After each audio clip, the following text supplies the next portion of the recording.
Everyone, চলে এসেছি আমি আগের ব্লগটা থেকে কন্টিনিউ করছি। আমরা চলে এসেছি কোপারগাঁও, যেটা আমি আগের ব্লগে দেখিয়েছি। আমরা যেহেতু এবারে রুম বুক করে আসিনি, তাই আমরা নিয়েছিলাম একটা লকার রুম। 220 টাকা, 200 টাকা একটা চার্জ রেখেছিল, 20 টাকা লকারে। ঠিক আছে, ওখানে সমস্ত ব্যাগপত্র রেখে ফ্রেশ হয়ে গেলাম চা খেতে। এখন বাজে 10:23। বিশাল বড় ট্র্যাজেডি হয়েছে আমার সাথে।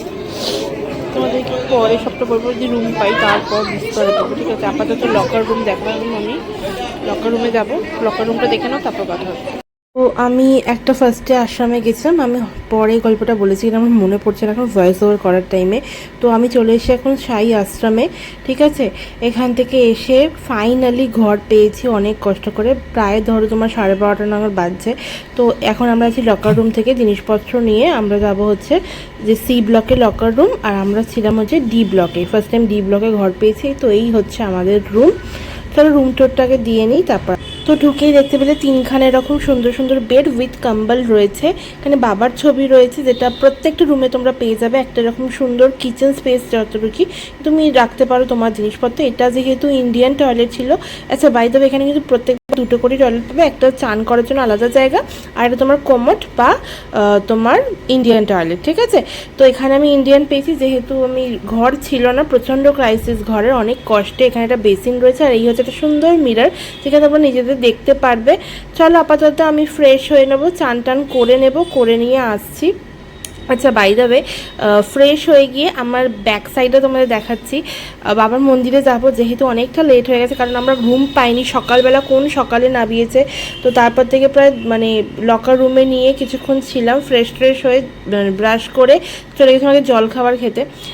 সেটা অলরেডি মিনি ব্লগ আকারে পোস্ট হবে। তখন চান টান হয়ে গেছে। আপাতত চলো রেডি হয়ে বেরোই। এবার বেরোবো, বেরিয়ে খাবো, খেয়ে মন্দিরে যাব। মন্দিরে যাওয়ার ওই ফোন জমা দিলে তারপর আমি ভিডিও করতে পারবো না, তখন পরে দেখাবো। চলো এখন আপাতত বেরোই। তারা ওম সাইরাম, ওম সাইরাম। যেহেতু আমরা খাবার দাবার যা নিয়েছিলাম সেখান থেকে কিছু খাবার বেঁচেছিলো, সেটা দিয়ে ব্রেকফাস্ট হয়ে গেছে, কারণ আমরা যে 5 টাকার ব্রেকফাস্ট পাইনি রুমের চক্করে। তো এখানে দেখো বাবার প্রসাদ খাচ্ছি, তোমরা অবশ্যই একবার করে খেও। আচ্ছা, আমি রয়েছি এই আশ্রমটাতে, যেটা ফার্স্টে।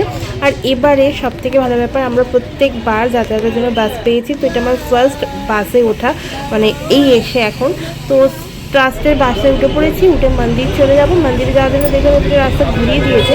ঘুরিয়ে দেখো চলে এসেছি গেট নাম্বার 4-এর কাছে। অলরেডি তোমরা এখানে গেলে সমস্ত রকম সুবিধা পেয়ে যাবে, এই দিক দিয়ে যাওয়ার মতো। আপাতত ফোনটা জমা করে আমরা মন্দিরে ঢুকে যাব। মন্দির থেকে বেরিয়ে এসে কথা বলবো 2000 years later। তো এখন বাজে 8:46 and we just reached to the ashram। আমরা বেরোলাম বোধহয় ওখান থেকে 8:30। ঠিক আছে, তো চলো এখন খেতে যাই, খাওয়ার সময় হয়ে গেছে। আর এই দেখো, এই যে, চলো আমরা এখন খাওয়া দাওয়া করতে যাই, পরে আবার কথা হবে। তো এটা হচ্ছে তোমার রাতের বেলার বাবার কাছে প্রসাদ। আর আমরা ভেতর থেকে আমি কমপ্লেক্সটা দেখিয়ে দিচ্ছি। ভীষণ সুন্দর পরিবেশটা। তবে হ্যাঁ, এটা 10টার পর থেকে বন্ধ করে দেয় এই গ্রাউন্ডে ঢোকাটা। তোমরা অ্যাজ আ ব্যালকনিতে থাকে বা দাঁড়িয়ে থেকে দেখতে পারবে। আর সারা রাত এখানে 2 টাকার চা, 3 টাকার কফি চলতেই থাকে। অবশ্যই নেক্সট পার্টের জন্য ওয়েট করো, সাবস্ক্রাইব করতে পারো চ্যানেলটাকে। দেখা হচ্ছে পরের পার্টে, ইন্টারেস্টিং আসছে। ঠিক আছে, অবশ্যই সাবস্ক্রাইব করে দেবে, বেল বাটনটা প্রেস করে দেবে, শেয়ার করতে ভুলবে না। খুব তাড়াতাড়ি 300 ফলোয়ার্স করে দাও, তাহলে একটা স্পেশাল কিছু তোমাদের জন্য আমি ভেবেছি, সেটা করবো। ঝটপট করে দাও। আর অবশ্যই আমার সমস্ত ডিটেলস দেওয়া আছে নিচে।